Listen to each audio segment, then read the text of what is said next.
Good morning. I'm Harley Schlanger from the LaRouche organization with a video update for July 25th, 2023. I'm going to give you a summary of the discussion we had yesterday with Helga Zepp-LaRouche, who was discussing the absolute importance of the mobilization over the next weeks to shift the strategic situation from one of intense and sharp danger into one in which calmer heads prevail and in which actual solutions come forward. This is a very dangerous, complex situation, as was indicated in some discussions over the last couple of days, including between President Putin and President Lukashenko of Belarus. Lukashenko said that the mobilization of Polish forces on the Belarus border represents a threat, but indicates something more profound may be in the works, namely a move by Polish forces into Western Ukraine to cut off a section of Western Ukraine and make it Polish territory, which would mean that any fight in that area would be a fight between Russia, Belarus against NATO. Now, this is something that's been developing for a while. The Poles have been very much involved in mobilizing their forces and backing Ukraine. The Polish president continues to say the counteroffensive will succeed. And so this represents an additional danger to the potential fuses that are being lit in the area. There's also discussion underway about how Ukraine and NATO can cut Russia off from the Black Sea. This is a long project of the British geopoliticians. It goes back to before the Crimean War in the 1850s. But the idea that Russia should be prevented from having access to the waters of the Black Sea, possibly using Turkey as a NATO member to cut them off. Again, this is extremely dangerous. It's also related to the threats to Crimea coming from Ukraine, from especially the British-directed strategic approach, which is to force a confrontation with Russia over Crimea. At the same time, you had drone attacks yesterday on Moscow and Crimea. The drones were mostly caught in the air, disabled, and so on. But it shows that there's an intent to continue this fighting, which also is clear in some mumbling statements from Antony Blinken, the U.S. Secretary of State, who, while he was all over the place in his discussion, nevertheless indicated that this war will continue. Now, the reality is that the counteroffensive is not going well at all. In one battle in the last days, there are reports of 20 Bradley fighting vehicles which have been disabled and 15 Leopard tanks which were destroyed. These were supposedly the equipment that was going to enable the Ukrainians to push Russia out of the area of eastern Ukraine. Now, what Helga Zepp-LaRouche discussed with us yesterday is that what's necessary is to bring some in the West, some in Western governments, to recognize that the fuse is burning and that the Western policy is a suicide mission. The war will not be won. You cannot win a war with a nuclear power unless you're prepared to go to nuclear war. And this is the danger which still exists. Now, at the same time, while this represents a threat to all mankind, there are counter moves toward establishment of a new system. And this new system which is emerging is one which Western countries could cooperate with. It would mean giving up the insistence of the unipolar order, that there's only one way that countries should develop, there's only one economic policy, and that it all has to be subordinated to London and Wall Street. Well, this new system is not going to accept that.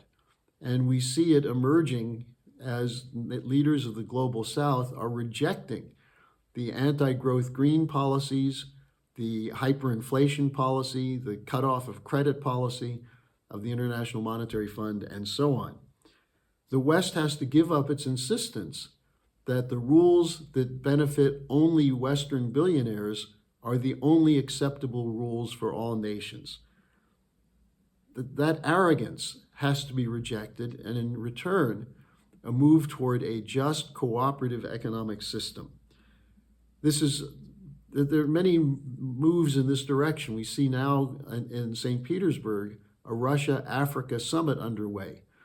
And on this, Putin wrote that Russia has always believed that there must be African solutions to African problems, that you cannot try to impose one model on a country, that you can help countries develop, you can participate with technology transfer, with credit, with trade. But the idea that you can use the blackmail threats of a cutoff of credit by the International Monetary Fund to force nations to abide by the rules-based order. Or if necessary, you can carry out assassinations and coups, which has been the Western policy in recent years. What Putin is pointing out is that African leaders, Asian leaders, Latin American leaders are rejecting that, and they're finding a voice, which includes cooperation on different continents, the ideas of corridors of development crisscrossing Africa, north, south, east, west, and so on. That's what the Belt and Road Initiative is involved in. That's what the energy cooperation, including nuclear power, in which the Russians and the Chinese are working with nations to develop those capabilities. This is where the world is moving. And it may not fit the ideas of Klaus Schwab and the World Economic Forum, the ideas of Mark Carney, the ideas of John Kerry, who basically say that the so-called global south cannot develop because of global warming. Well, the leaders of the global south are saying, you cannot leave us without electricity, without food. We have a sovereign right to develop, and we will find a means to do that. Now, that's where the world is headed. And that should not be seen as a threat to the West. It's a threat to a neo-colonial system, which should have been eliminated many, many years ago, which has continued to exist through the idea of a rules-based order. But it's an idea which its time has come and gone. It should never have actually been a policy for global governance. And so now that we see nations asserting their sovereign rights, there's no reason to try to insist that they instead abide by economic models which prevent them from providing electricity and clean water and healthcare and food to their populations. A step in the direction toward this new system will be the BRICS summit coming up in less than a month now, where the South Africans say there are more than 40 nations which have indicated a willingness to cooperate or join the BRICS, which essentially is Brazil, Russia, India, China, and South Africa. Now, toward this change that has to take place, we're involved in establishing an international peace coalition, which is cooperating with many, many groups around the world, anti-war, anti-nuclear war groups, building toward an event on August 6th at the United Nations Plaza, but with feeder events all over the world.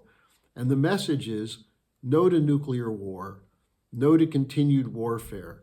There must be an end to NATO and NATO's threats for eastward expansion or global NATO, the idea that NATO should extend to the Indo-Pacific region and so on. And instead, cooperation for economic development. Again, I'll put a link to this plan for the August 6th event at the description page today. I urge you to think about this. Go to our website, look at the videos we're producing. We have a new video coming up on what nuclear war means.